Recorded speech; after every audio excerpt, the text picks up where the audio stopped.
United, non-stop to Charles de Gaulle Airport in Paris from San Francisco International. Come fly the airline that's uniting the world. Come fly the friendly skies.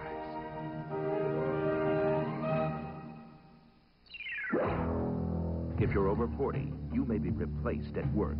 We told you about one company where overage employees say they were forced out. Now you tell us it's happening all across the country. My salary level was cut. I have had to sell my house. For some, the answer is suicide. Is this America's latest shame? Don't miss this startling update. Out with the old on the next A Current Affair. A Current Affair, Wednesday at 6:30 on Channel 5. 49ers Back to the Playoffs has been brought to you by Toyota. The more you know, the more likely you'll buy a Toyota. See your Northern California Toyota dealer today. Low-fat Quaker 100% natural. You'll love it 100%. And United. Come fly the airline that's uniting the world. Come fly the friendly skies. Eyewitness News is next. Tonight, turbulence hits this jetliner bound for the Bay Area. 30 people on board are injured. People have just arrived here at the airport. I'll speak to one of the passengers on board that jet coming up live. Also tonight, the storm that could make your morning commute miserable, plus the strongest word yet, that other people's smoke can kill you. And her name is Georgina, and see why she's being called a miracle baby. The people and the stories you talk about. I'm not asking for sympathy. In-depth investigations that matter to you. Reporters who take you inside the news. What are you doing renting the juvenile? Get out of here! Who make a difference. Can you answer the question? Bill O'Reilly. You gotta go live. Nancy Glass. We got the story. The one broadcast worth watching every day is this one. Don't miss the next Inside Edition. Wednesday at 4:30 on KPIX Channel 5. Watch the Warriors on Channel 5, your Bay Area sports station. You are watching KPIX Channel 5. Now, live Eyewitness News at 10. Really heavy turbulence. It dropped about 30 feet in about half a second. Describe what that feeling was like. They can't describe it. Take a drop off of one of these buildings real quick. Like jumping off a building. That's how the injured passenger described the sudden jolt that hit a flight headed for San Francisco. And in the Sierra, the snowpack is looking super, and a new storm could make it look even better.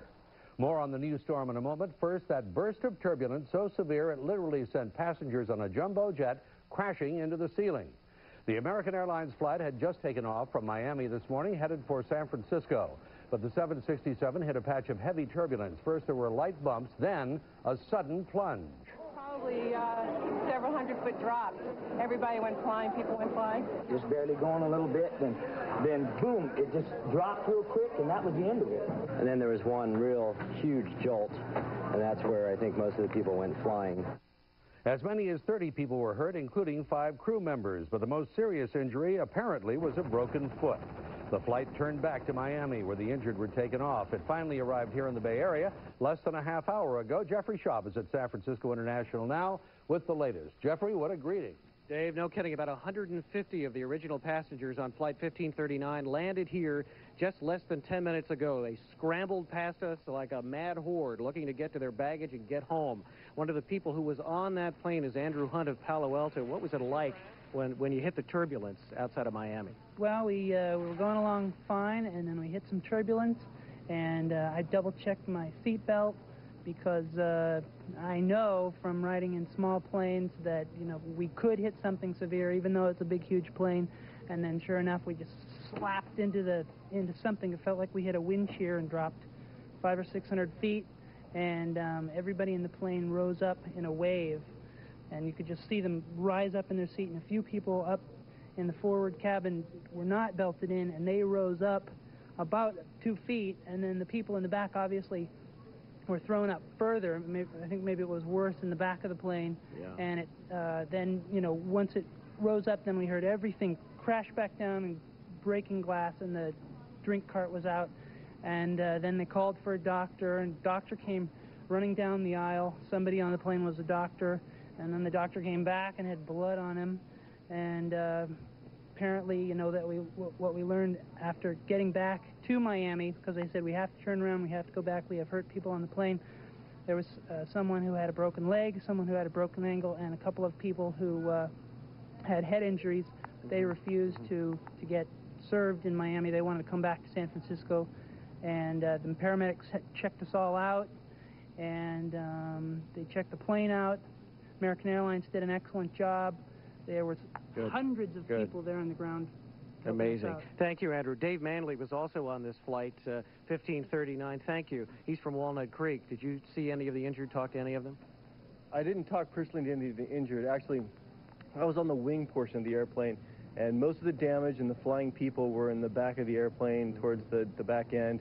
There was one gentleman behind me who didn't have a seatbelt on, who had hit the ceiling and fractured his nose and his upper lip, and you could see it fractured his tooth, it looked like, and possibly a concussion. And that was pretty much the major damage. And the lady in the row next to me on the left, an older woman, was lying down, had a hard time breathing. She had some kind of neck fracture, something of that sort. It was probably one of the scariest experiences of my life. No kidding. Thank you very much for talking to us tonight. You're going to go home right now, huh? I'm going to go home right now, that's right, and I'll be glad to. A report, one woman came off the plane. She had a baby in her arms. The baby went up several feet in the air. We had a report that someone else 2 rows behind her had caught that baby. She could not confirm that for her. She was so upset about the whole trip. Most of these people say they've never been through an experience like this. Most of the people here that have been waiting for them said that they were panicked all day long. Some people had not talked to their friends who were on this plane and were gratified to see them in good shape here tonight.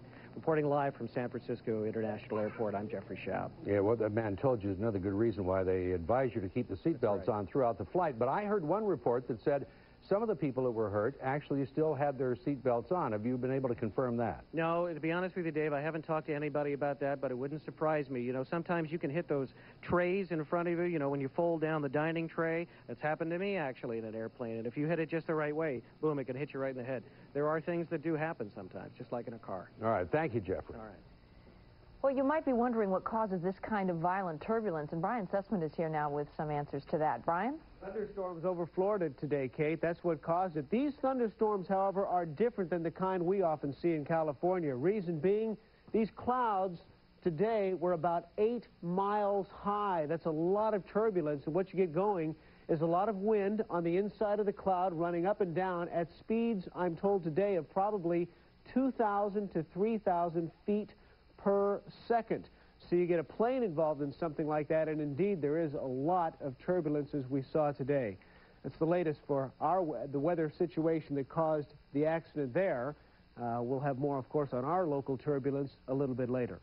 Okay, Brian, just to sum up what happened to Flight 1539, the American Airlines flight was on its way from Miami to San Francisco when it hit severe turbulence. Some reports indicate as many as 30 people were injured. The most serious injuries were described as leg or ankle fractures. Now for our other big story tonight, the storm that could make things miserable for your morning commute. Rain's been falling throughout much of the Bay Area this evening. It will continue through much of tomorrow. Amounts will range from light to heavy depending on where you live.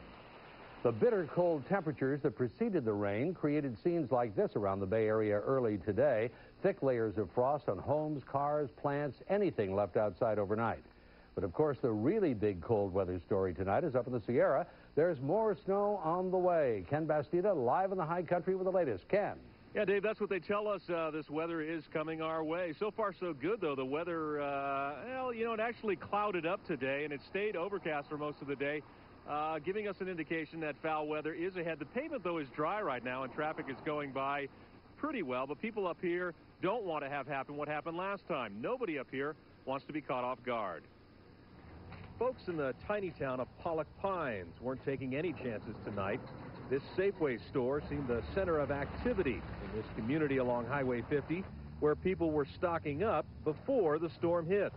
What do you got in the bag? You stocking up for... Yeah, we're going to have pizza tonight, so pizza and Coke. And let it snow. Yeah, let it snow. Hope it snows. Most of the time they wait till the snow starts falling, and they just come crowding in the store, and just like they're going to get snowed in for a week or so. So it's quite interesting. We always get prepared when the storm's coming in. We bring in extra help. What's the big item in there right now? Hamburger, stew meat, roast. For me, anyway. I'm the meat cutter, so. It was the same story earlier in the day in South Lake Tahoe, where roads were clear today, but no one knows exactly what tomorrow might bring. They have had their fair share of nasty weather here in the past week. This afternoon, crews continued to try to remove snow from the roof of the casino at Harrah's at State Line. Several buildings have been damaged by the weight of the heavy snow and ice. If you went off-road, you would have needed a pair of snowshoes to keep up with hydrologists from the State Department of Water Resources. They were out today measuring the massive snowpack along Highway 50, and what they found is good news. Well, we're way ahead of last year. We're way ahead of average, and I think just driving up here, the last couple of days, we were amazed. We didn't even recognize some of the places that, we usually see rocks and boulders, stumps and things like that. Measurements taken at 5 different snow survey sites show amounts anywhere from 173 to more than 200% of normal. And in all likelihood, there's more snow on the way. Let's hope so anyway, as long as it doesn't inconvenience people too much. By the way, the water content of that snow that's been falling up here, very good. More than 20 inches of water in the snow. That compares with about 5.5 inches a year ago. Let me show you what people can look forward to. There's snow plows all over Highway 50 up here. There's one here, 2 road graders right behind our truck here. And when you come up, you're going to see signs like this. Pay attention to them. This one says, drive with caution. And the second part, snow and ice areas. Words to live by if you're coming up Highway 50 or 80 or any of the mountain passes in the next couple of days. Reporting live from the Sierra, I'm Ken Bastida. Back to you. Nice timing. Thank you, Ken. Time is running out in the search for that Bay Area family believed lost in a Sierra blizzard. The young couple and their baby boy drove into the mountains on Interstate 80 last Tuesday before the big storm hit. Today, their family retraced the route that they had planned to their destination in Pocatello, Idaho. You keep your hopes alive because you love them and you want to bring them back, and you certainly can't rest until you're satisfied that you've covered every base possible. James Daniel Stolpa, his wife Amy, and their son were last seen at the home of friends in Hayward. They were driving a 1988 Dodge Dakota pickup with a silver-colored shell. In the East Bay Hills, they're trying to get set for what could be a very wet night. And Les Trent is there right now with a live report. Les? Well, Kate, it is extremely windy, as you can probably tell, and it is cold, and the ground is wet from the rain which fell earlier this evening. Not wet enough, though, for the Public Works Department here in the city of Oakland to institute its emergency erosion control measures. But this weather is affecting construction here in the fire area. Construction crews at a Hiller Highland site worked late into the night tonight. A concrete pumper seeing the most action. Because of the threat of more rain, workers wanted to fill the 13-feet deep holes that will anchor the piers for this house, which is under construction. These latest storms, plus the one from 3 weeks ago, have set back some construction projects as much as 3 weeks. One contractor said he hasn't seen this much precipitation since 1982. The threat of mudslides still exists on these fire-scarred hills, and so everywhere in the hills tonight you see fresh bales of hay. On the downslope, hay allows water to filter through while holding back the mud. Huge tarps also blanket many home sites to prevent erosion tonight. There have been few, if any, problems in this latest storm, but should we get a couple of inches of rain in a short period of time, Public Works crews in Oakland will be out tonight patrolling the hills for mudslides. But so far, all is quiet in the East Bay Hills with the exception of the howling wind and the threat of more rain. I'm Les Trent reporting live from Oakland. All right, thanks very much, Les.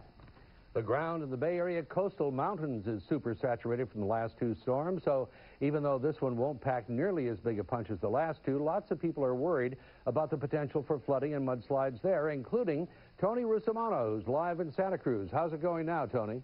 Well, we had some light rain here this afternoon, but it's been dry in Santa Cruz the past 4 hours. Let me show you something. This is a river level gauge for the San Lorenzo. Up above the 20-foot mark is the flood stage, but right now the river is down below the 4-foot mark. So the people who watch Santa Cruz rivers and streams don't expect to see any flooding tonight or tomorrow morning. Let me show you something else. This is a piece of Alaskan North Slope heavy crude with a piece of seaweed attached to it. What's it doing here in Santa Cruz? Well, officials believe this oil, and a lot more like it, was intentionally dumped from a tanker during last week's storm by a captain who thought nature could hide his crime.